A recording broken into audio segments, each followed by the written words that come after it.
I know when it was time for me to step away from teaching, I was burnt out. I was done. I just needed the break.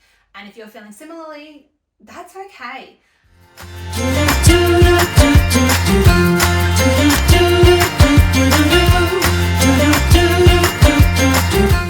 One of the things that was so helpful for me when I was in that place of burnout and teaching was just getting to be a bit too much for me was to start putting a plan in place, to start taking some steps that really felt like getting out of teaching and having that break was a realistic thing that I could do. And that's what I want to help you with in this video. Hi, welcome back to my channel. If you're new here, I'm Corinne. At the end of 2022, I stepped out of the classroom after 10 years as a teacher, and I haven't really looked back. I can't believe how quickly 2023 is flying by, and I don't see myself heading back into a classroom anytime soon, which just feels so wild to me right now. But it's been a really positive transition for me out of teaching, and I want to share with you some tips and tricks and things that you can be thinking about if you're still in the teaching space to set you up to have that successful transition into another career or a break from teaching, and just some things to think about if you're considering that. A big first step in thinking about leaving teaching or knowing that you want to make a change is working out, what do you actually want? I know with the hustle and bustle in teaching, it can be hard to find time for yourself and hard to find time to actually focus on anything other than teaching. But I would love for you to take a little bit of time and think, what do I want? What do I want in life? What do I want in my career? How do I want to feel? And take a little bit of time to reflect. What is it about teaching that you may be struggling with? What is it about teaching that's leading you to feel burnt out? Why are you considering a change?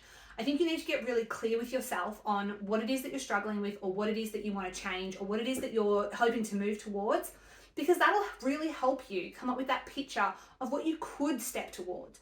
Or you might even find that when you really pare it back and you think about what's bothering you in your job, you might be able to make some tweaks within the teaching space.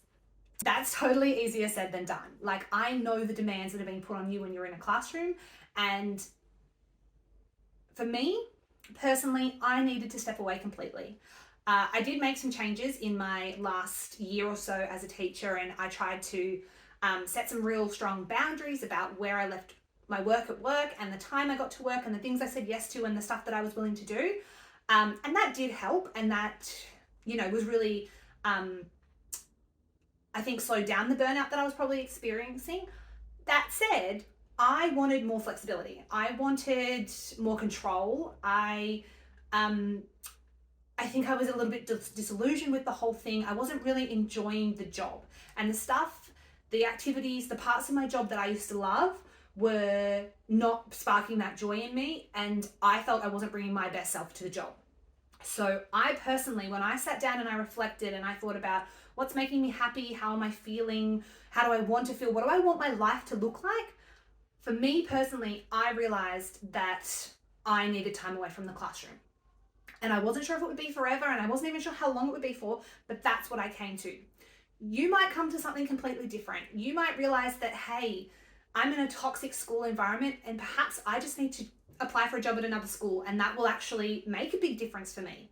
Or perhaps, you've been a classroom teacher and, hey, actually, I think I just need to spend some time doing casual relief teaching. Like, I need a break from the reporting and the parent interviews, but the core teaching, working with the kids, I'm still loving that. So I'm going to teach in this different format.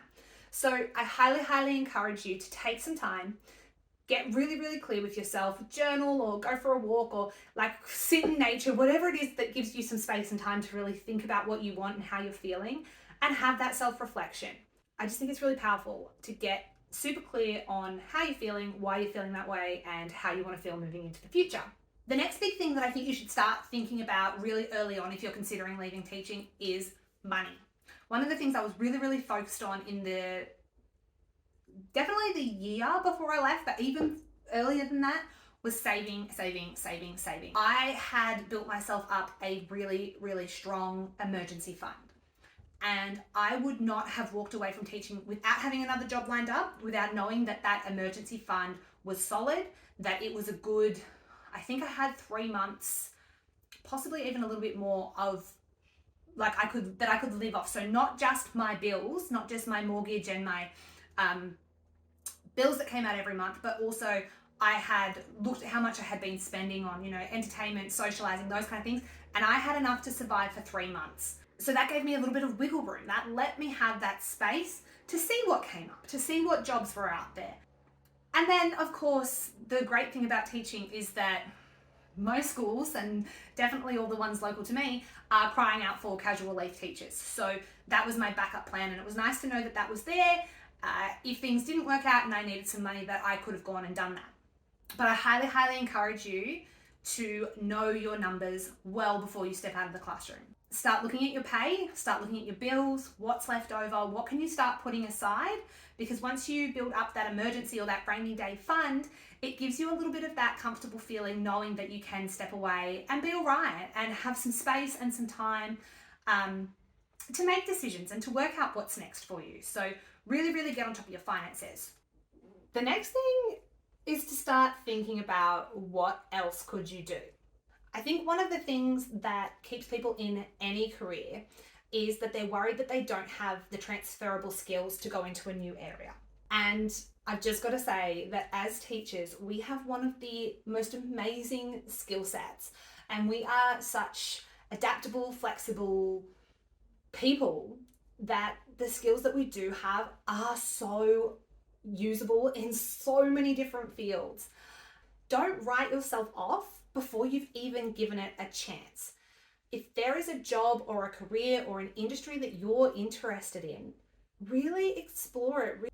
The other thing is, try and learn as much about a job as you can before you throw yourself in the deep end. When I quit teaching, I really had an idea of what I wanted to do and the path I was going to go down. I'm not doing that now. And I'm totally fine with that. And I am happy with the path I've taken, and I'm happy with the way things have worked out. But what I did do when I left teaching is that, actually I started before I left teaching, but I started doing some study. I started doing a couple of courses. I wanted to get just a really good idea of the industry I was hoping to get into. And what I discovered is that it wasn't for me. But I learned that before I got too deep in.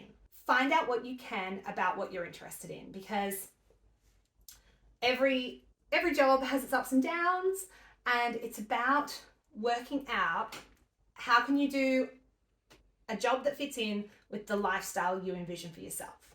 The last key point I really want to make is that you need to have trust in yourself, have confidence in your decision, and a belief that things are going to work out. I have actually tried to leave teaching multiple times.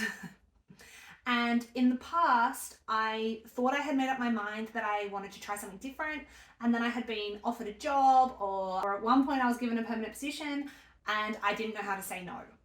And the messaging around me that I was getting from so many people was, why would you say no to a permanent job? Or how could you say no to doing that? Or why would you walk away from teaching? What are you going to do? Don't you know that this is a really stable profession? And you're not going to make this much money in other places.